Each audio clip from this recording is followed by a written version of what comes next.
Thank you.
நெஞ்சில் குடியிருக்கும் திருச்சி பகுதி மக்கள் உங்கள் அனைவருக்கும் என்னுடைய வணக்கம். எல்லாரும் எப்படி இருக்கிறீங்க? காலையில் எல்லாரும் சாப்பிட்டீங்களா? ரொம்ப நேரமா வெயிட் பண்றீங்க போல. இந்த சீக்கிரம் முடிச்சிடுறேன். கேஸ் பிரச்சனையெல்லாம் எப்படி இருக்கு? சரியாயிடுச்சா? சால்வ் ஆயிடுச்சா? கேஸ்லாம் புக் பண்ணீங்கன்னா புக் ஆகுதா? இந்த கேஸ் பிரச்சனையினால எவ்வளவு பிரச்சனைகள், எவ்வளவு டீ கடைகள் மூடிட்டாங்க, எவ்வளவு ஹோட்டல்ஸ் மூடிட்டாங்க. இதனால எவ்வளவு கஷ்டங்கள், எவ்வளவு நஷ்டங்கள். அவங்களாச்சும் கொஞ்சம் உஷாரா இருந்திருந்தாங்கன்னா இந்த கேஸ் தட்டுப்பாடை கொஞ்சம் கண்ட்ரோல் பண்ணியிருக்கலாம். இவங்களாச்சும் கொஞ்சம் முன்னெச்சரிக்கையா இருந்திருந்தா அட்லீஸ்ட் நம்ம ஊர்லயாச்சும் இந்த கேஸ் தட்டுப்பாடை கொஞ்சம் கண்ட்ரோல் பண்ணியிருக்கலாம். இவங்க 2 பேரும் தான் இதுக்கு காரணம். ஆனா நம்ம ஸ்டாலின் சாரை கேட்டீங்கன்னா நமக்கு அதுக்கு சம்பந்தமே இல்லையே அப்படின்பாரு. ஆனா அவர் வீட்டில் ஏதாவது ஒரு ரைடுனா, அவர் வீட்டில் ஏதாவது ஒரு பிரச்சனைனா டெல்லிக்கு பறந்து போயிட்டு வருவாரு. இந்த கேஸ் சிலிண்டர் பிரச்சனைக்கு கொஞ்சம் டெல்லிக்கு பறந்து போயிட்டு வரலாம்ல, கொஞ்சம் பிரயோஜனமாச்சு இருக்கும்ல. கேஸ் சிலிண்டருக்கு மானியமா 100 ரூபாய் தருவேன்னு சொன்னீங்களே, என்ன ஆச்சு? கரும்புக்கு ஆதார விலையா 4000 ரூபாய் தருவேன்னு சொன்னீங்களே, என்ன ஆச்சு? ரேஷன்ல சர்க்கரை 1 கிலோ எக்ஸ்ட்ரா தருவேன்னு சொன்னீங்களே, என்ன ஆச்சு? ரேஷன்ல உளுந்தம்பருப்பு கொடுப்பேன்னு சொன்னீங்களே, என்ன ஆச்சு? நான் இது எத்தனை வாட்டி ரிப்பீட் பண்றதுன்னு எனக்கு தெரியல. நீட்டை ரத்து செய்வோம்னு சொன்னீங்களே, என்ன ஆச்சு? ஸோ எதெல்லாம் அவரால் செய்ய முடியாதோ அதையெல்லாம் பொய் வாக்குறுதிகளாக கொடுத்து ஏமாத்துறது தான் இவருடைய வேலையே. இப்போ அடுத்த செட் ஆஃப் இந்த பொய் வாக்குறுதிகளை ரெடி பண்ணிட்டாரு. அதனால அவரை மாதிரி நாங்க பொய் வாக்குறுதிகள்லாம் கொடுக்க மாட்டோம். மக்களுடைய தேவைகள் என்னன்னு சரியா புரிஞ்சுக்கிட்டு அதுக்கேற்ற மாதிரி தான் நாம செயல்படுவோம். 6 சிலிண்டர்கள் தாய்மார்களுக்கு கட்டணம் இல்லாம அன்னபூர்ணி சூப்பர் 6 திட்டம் சொன்ன மாதிரியே நிறைவேற்றுவோம். கல்யாணம் ஆகி போற நம்ம தங்கைகளுக்கு 1 பவுன் தங்கமும் பட்டு சேலையும் சொன்ன மாதிரியே கொடுப்போம். 60 வயசு வரைக்கும் இருக்கிற குடும்ப தலைவிகளுக்கு மாதந்தோறும் 2500 சொன்ன மாதிரியே கொடுப்போம். என்னுடைய அம்மா, அக்கா, தங்கைகள் எல்லாருமே தமிழ்நாட்டில் எந்த மூலையிலிருந்து எங்க வேணாலும், தமிழ்நாட்டுக்குள்ள எந்த பஸ்ல வேணாலும் ஃப்ரீயா, சொன்ன மாதிரியே ஃப்ரீயா போகலாம்.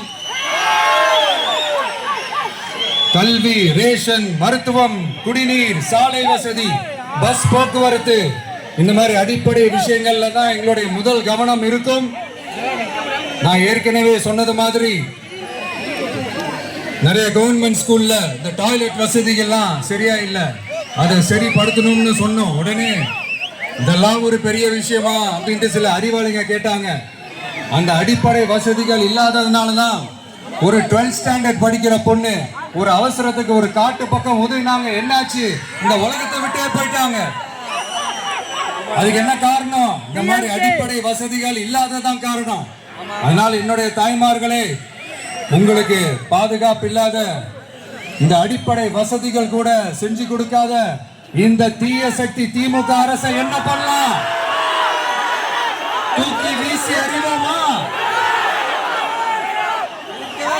எதுக்கு இப்ப அங்க இங்க சுத்திக்கிட்டு நம்ம ஊருக்கே வருவோம், நம்ம திருச்சிக்கே வருவோம். இங்க ஒரு மந்திரி இருக்கிறாரு,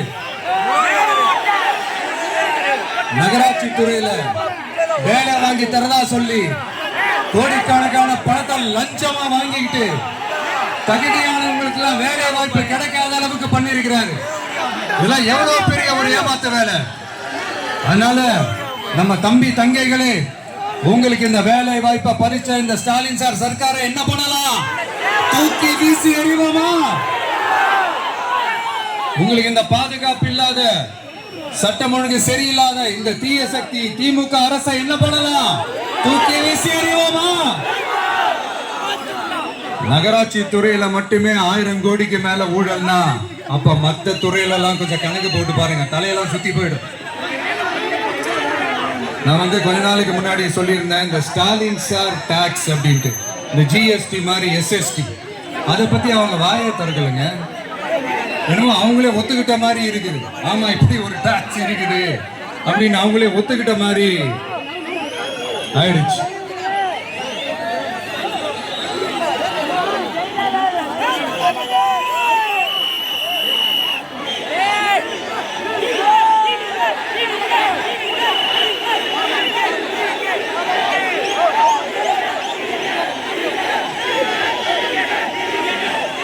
இந்த கல்லூரி பேராசிரியர்கள், கல்லூரி உதவி பேராசிரியர்களுக்கு அந்த போஸ்டிங்க்கு 2000 பேருக்கு மேல அந்த வேலை கொடுப்போம்னு சொன்னாங்க. கடைசியில் எத்தனை பேருக்கு கொடுத்தாங்க தெரியுமா? வெறும் 5 பேருக்கு. 2000 எங்க, 5 எங்க? அதனால இதெல்லாம் வெறும் அறிவிப்புகள் மட்டும்தான். இந்த மாதிரி லட்சக்கணக்கான காலி பணியிடங்களை நிரப்புவோம்னு சொன்னாங்க, அதுவும் என்ன ஆச்சுன்னு தெரியல. இதெல்லாம் வெறும் அறிவிப்புகள் மட்டும்தான். இதனால ஒரு யூஸுமே கிடையாது. யூஸ்லெஸ் கவர்மெண்ட் இது. அது மாதிரி 100% ஒரு நியாயமான ஒரு ஆட்சியை நாம கொடுப்போங்க. 100% நீங்க இந்த விஜய நம்பலாமுங்க. நீங்க நம்புறீங்கன்னு எனக்கு தெரியும். அதனாலதான் என்னுடைய சொந்த பந்தங்களாகிய உங்ககிட்ட எனக்கு அந்த உரிமை இருக்கு. எனக்கு ஒரு வாய்ப்பு கொடுங்க, எனக்கு ஒரு சான்ஸ் கொடுங்கன்னு உங்ககிட்ட கேட்காம வேற யாருக்கிட்ட நான் கேட்பேன். அதனால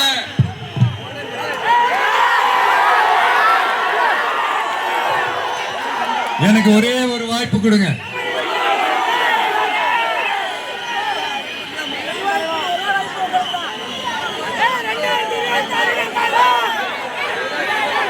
இருந்தாலும் ரொம்ப முக்கியமா ஒன்ன நீங்க ஆழமா மனசுல வச்சுக்கணும்.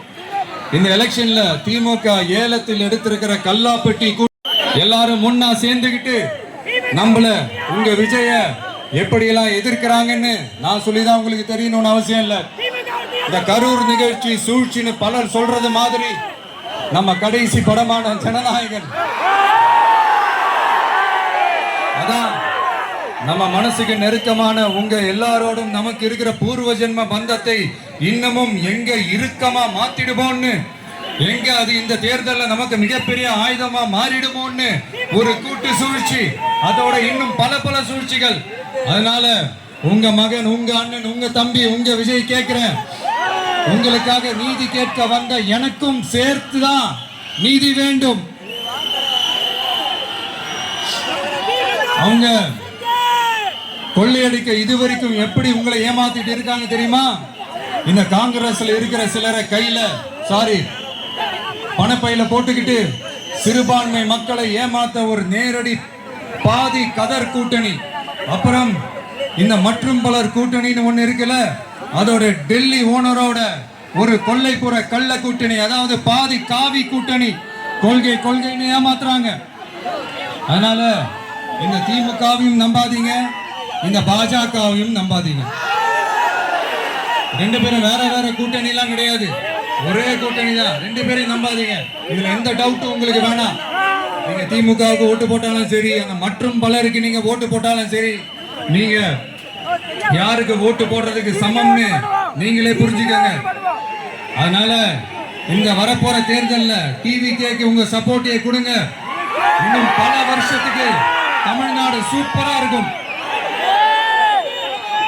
அப்புறம் நான் ஒரு விஷயத்த திருப்பி ரிப்பீட் பண்றேன்னு சொல்லி யாரும் தவறா எடுத்துக்க வேணாம், ஏன்னா அது என்னுடைய கடமை. ஒவ்வொரு ஊருக்கும் போய் அதை நான் ரிப்பீட் சொல்லியே ஆகணும். ஏப்ரல் 23ஆம் தேதி சும்மா காலங்காத்தால பக்காவா ரெடி ஆயிட்டு ஓட்டர் ஐடி கார்டை கையில எடுத்துக்கிட்டு முதல்ல பூத்துல போய் நின்னு அந்த விசில் சின்னத்துக்கு நேரா இருக்கிற அந்த பட்டனை ஒரு அழுத்துங்க. உங்க வீட்டுல இருக்கிற ஒவ்வொருத்தரையும் அழைச்சிட்டு போங்க. சப்போஸ் வெளியூர்ல இருந்து இங்க திருச்சியில இருக்கீங்கன்னா, என்னடா ஊருக்கு போய் ஓட்டு போடணும்னு அசால்ட்டா விட்டுறாதீங்க. இப்பவே அட்வான்ஸ் அவங்களோட டிக்கெட்டை புக் பண்ணுங்க. இது ஒரு தலைமுறைக்கான ஒரு தேர்தல், உங்களுக்கான தேர்தல். எவ்வளவு பெரிய வசதியான வாழ்க்கையா இருந்தாலும் எல்லாத்தையும் உதறி தள்ளிட்டு உங்களுக்காக மட்டுமே வந்திருக்கிறேன். உங்களுக்காக நன்றி கடன் செலுத்துறதுக்காக மட்டுமே வந்திருக்கிறேன். அத்தனை வழிகளையும் தாங்கிக்கிட்டு உங்களுக்காக மட்டுமே வந்திருக்கிறேன். ஒரு நாளும் பொய் சொல்லி உங்களை நான் ஏமாத்த மாட்டேன். 4 முனை போட்டி, 40 முனை போட்டின்னு எத்தனை முனை போட்டின்னு வந்தாலும் இங்க 2 முனை போட்டி மட்டும்தான். ஒன்னு டிவிகே, இன்னொன்னு டிஎம்கே. மக்கள் விரோத ஆட்சி நடத்துற ஸ்டாலின் சார் வேணுமா, மக்களை நேசிக்கிற விஜய் வேணுமா? அவ்வளவுதான் இந்த தேர்தலே. அதனால உங்க விஜய்க்கு, உங்க அண்ணனுக்கு, உங்க தம்பிக்கு, உங்க பிள்ளைக்கு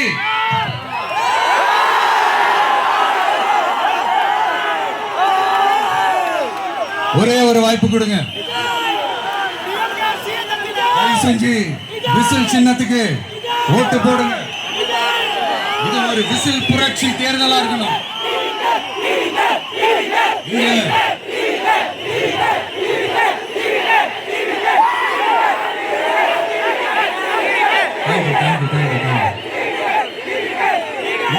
திருச்சி இந்த எல்லா தொகுதியிலும் நம்மளுடைய நண்பர்களை, நம்மளுடைய தோழர்களை வேட்பாளர்களா அன்னைக்கு அறிவிச்சேன், நிப்பாட்டி இருக்கேன். அவங்க வேற, நான் வேறன்னு தயவு செஞ்சு பிரிச்சு பாத்துறாதீங்க.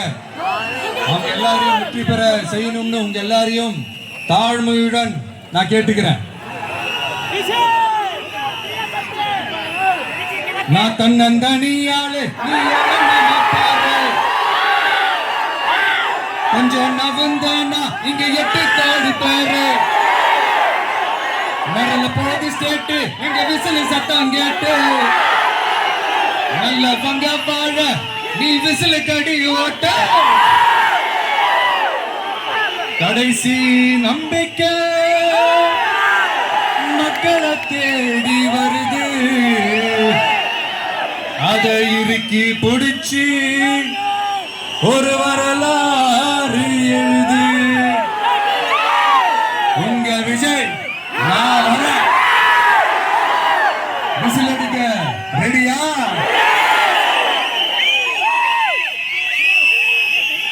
கான்பிடண்டா இருங்க. வணக்கம், வெற்றி நிச்சயம். மீண்டும் சந்திக்கும் வரை நன்றி, வணக்கம்.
சார்